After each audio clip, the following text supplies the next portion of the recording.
За энэ өдрийн амар амгалан та бүхэнтэй хүргье. Би болохоор Замбага огтой чин зоригт гэж юм байна. Соёлын биет бус өвийг өвлөн уламжлагч Баясах брэнд гутлын үйлдвэрийн зохион бүтээгч хүн байна. Ингээд та нартай нэгэн сонирхолтой түүхэнд үлдэж хоцорсон одоо ингээд сэргээгдэж байгаа нэгэн сонирхолтой гутлыг та бүхэнтэй танилцуулъя.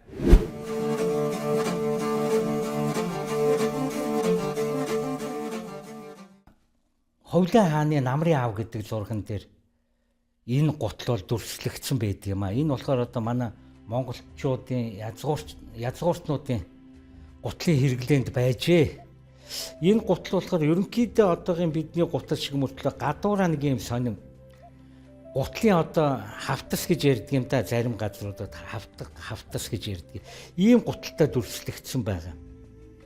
Энэ гутлыг би анх одоо 1990-ад оны үед нөгөө зах зээл эхлээл нөгөө 88 ингээд явдаг байхад би өвөр Монголд явж байгаад нэг айл тарсан байхгүй, их олон үе дамжиж ирсэн гутал одоо бид энийг ингэж хадгалж хамгаалж одоо тайлга тахилга энэ юма хийж ирдэг ингээд нэг тийм учиртай чи гутал хийдэг хүн байна, чи нэг сонирхож гэрн үзээ. Тэгээд тэднийд очиход бол би одоо нэг 20 жилийн өмнө харсан 20 гаруй жилдээ 97 8 онд харсан гутлаа сэргээж хийсэн. Ер нь нэг иймэрхүү гутал байсан. Ингээд хөөхөн Монгодгор дуу юм богинохон энэ зулаг төрөний хуваалт нь болохоор ингээд их доогуур хийгдээд тэгээд ийм илгэн хойноо ингээд зуузаа ширээстэй. За энэ нь бол ингээд нэг могоон арьс шиг ийм арьсаар бүрдсэн. Тэгээд гутлын гадуур нэг ийм юутай.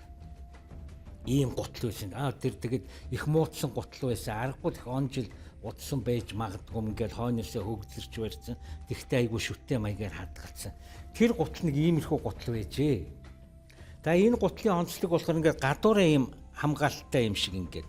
Тэгээд дотроо ийм төмөр ялтснуудтай. Ийм гутал байж. Тэгээ ер нь энэ түүхчид болоод энэ хүмүүсийн ярьдгаар бол энэ морин цэргийн хамгийн чухал зүйл бол хөл. Дөрөөн дээрээ тэнцвэрээ олж давхиж идэг, дөрөөн дөрөө тэнцвэрээ олж нумаа харавж идэг. Тэгэхээр энэ тулгуур эрхтнийг айгүй их хамгаалдаг байжээ. Энийгээр одоо ингээд ямар нэгэн сэлэм юм уу, жадны юу ороод морч зэрэг бол ингээд дөрөөн дөрөө зогсож чадхаад байх юм бол ер нь ямар ч ажиллагаагүй болж хувирдаг юм байна л да. Тийм учраас энэ түүхчдийн ярьж тэр юугаар бол энэ шилб, энэ хөлийг айгүй сайн хамгаалдаг. Ийм учиртай юм байна. Тэгээд энэ гутлын энэ ерөнхий хэлбэр яг одоо энэ Ховлын хааны намрын аав гэдэг зурган дээр байдаг энэ хоёр бол бүр яг л давхцаж байгаа юм л да. Тэгэхээр манад ийм хувцсны соёл дээр тэр дундаа гутал дээр бол ийм нэгэн хуучны мартагдсан бөгөөд бидний хэрглэж исэн ийм гутлыг би одоо үедээ ингээд өв тээгч соёлын биет бус өвийг тээгч хүний хувьд одоо сэргээн бий болгоод ингээд хийж эхэлж байгаа маань энэ л дээ.